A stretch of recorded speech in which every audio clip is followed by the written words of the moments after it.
Ted Jones is visiting one of the laboratories at the City Health Department. His brother Frank has recently taken a position as a bacteriologist with the department. Ted seems to be having a little trouble. Can't you get it focused on the field, Ted?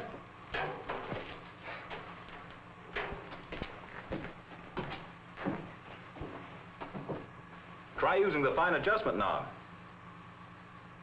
And do it more slowly. You're likely to miss the cells you're looking for, even though they may be there. Okay, I'm trying.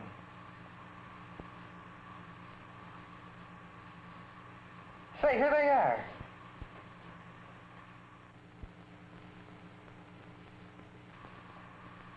Here, look. Good. You know what kind they are? No. All I know is that they came out of that test tube that you gave me. Then they're one of the kinds of bacteria that cause food to spoil. Ted has just seen one of the many kinds of bacteria. Bacteria are found almost everywhere in our environment. Some float around in the air. Some are in water or other liquids. Still others thrive in the soil. Bacteria are plants, but they are not green like the plants we usually see. Some kinds are indispensable.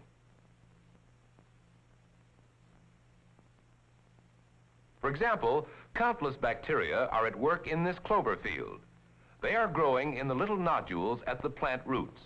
Bacteria in these nodules take nitrogen from the air and change it into a form of plant food.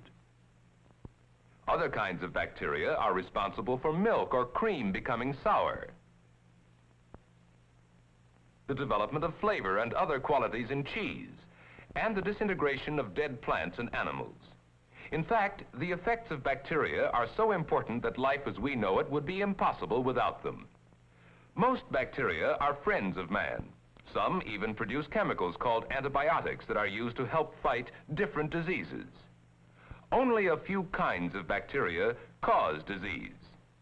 Probably the first person to observe bacteria was Anton van Leeuwenhoek, inventor of one of the first successful microscopes. After looking through his crude microscope, he made drawings of the microorganisms he saw. These represented organisms from tartar scraped from his own teeth. In contrast, here, using a modern microscope, we see other microorganisms taken from tartar. After the time of Leeuwenhoek, generations were to pass before another achievement of great importance would be made in the study of bacteria. It was the famed chemist Louis Pasteur of France who in the 1850s proved that bacteria cause fermentation. This explained many of the chemical changes that go on in nature. Pasteur also proved that bacteria never develop out of dead organic matter alone, as some people had believed. He emphasized that bacteria can only come from other bacteria.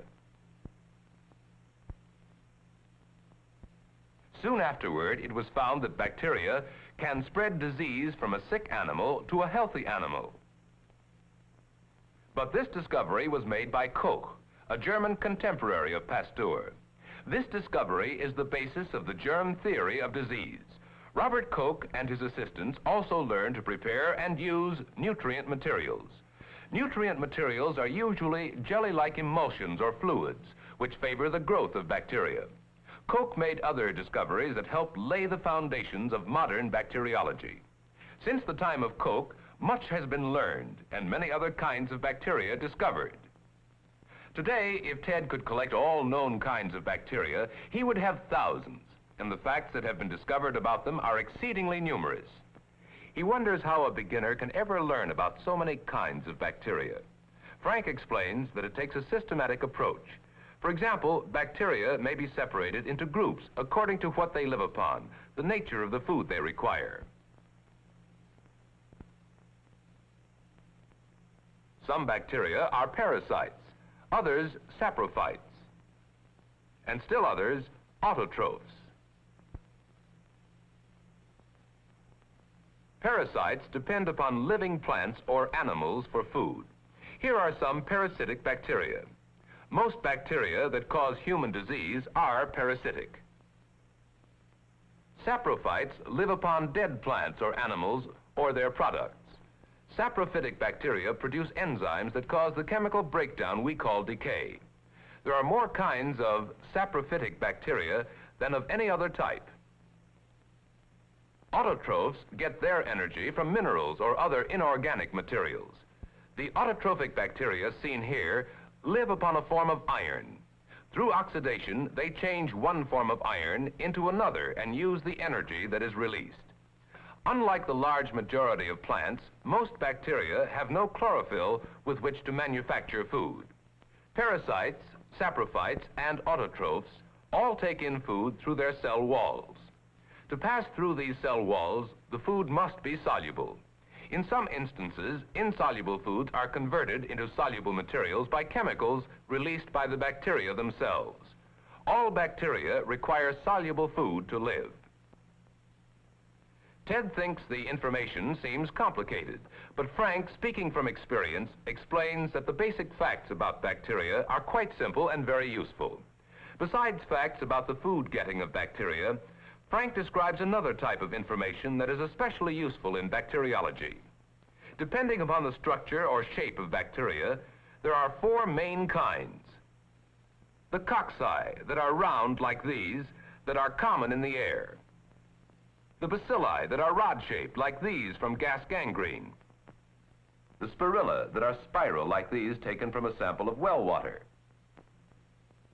And the filamentous forms, such as these thread-like ones.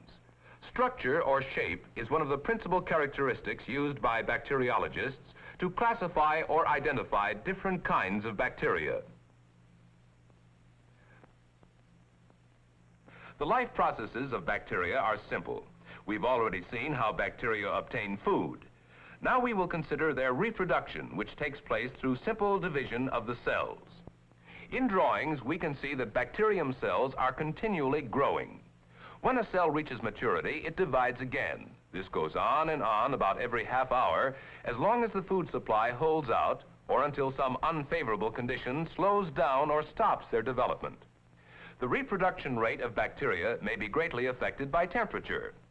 In a laboratory, the temperature can be controlled in an electric incubator. As Frank explains, there's always a temperature that's best for growing bacteria. Usually, this temperature is about 30 to 37 degrees centigrade. 37 degrees centigrade is about equal to the normal human body temperature. In case the temperature is unfavorable, some bacteria, especially the rod-like kinds, have a special means of protecting themselves. They do it by forming spores. Notice the spore forming in the center of one of these bacterium cells. Some other kinds of bacteria form spores at the ends of the rods instead of at the centers.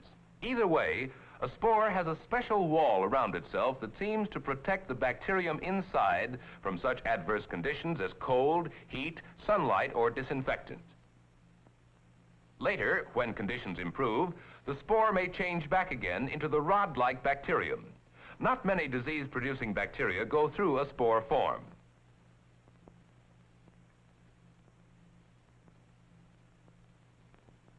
Besides protective mechanisms, some bacteria are equipped to move about. The hair or whip-like parts attached to these bacterium cells are called flagella. Different types of bacteria have different types of flagella. Such flagella can be moved to propel a living bacterium through blood or other solutions. Not all bacteria have such means of locomotion.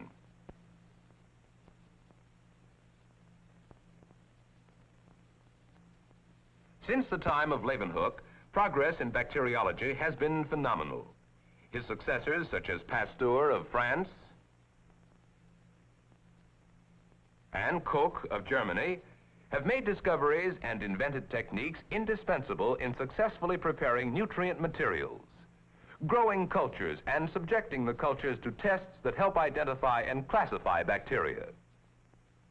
Today, in bacteriology laboratories, work is conducted that leads to the control of the relatively few bacteria that are foes of mankind, and to the more effective use of the multitudes that are friends, in order to make human life more healthful and increase our standard of living.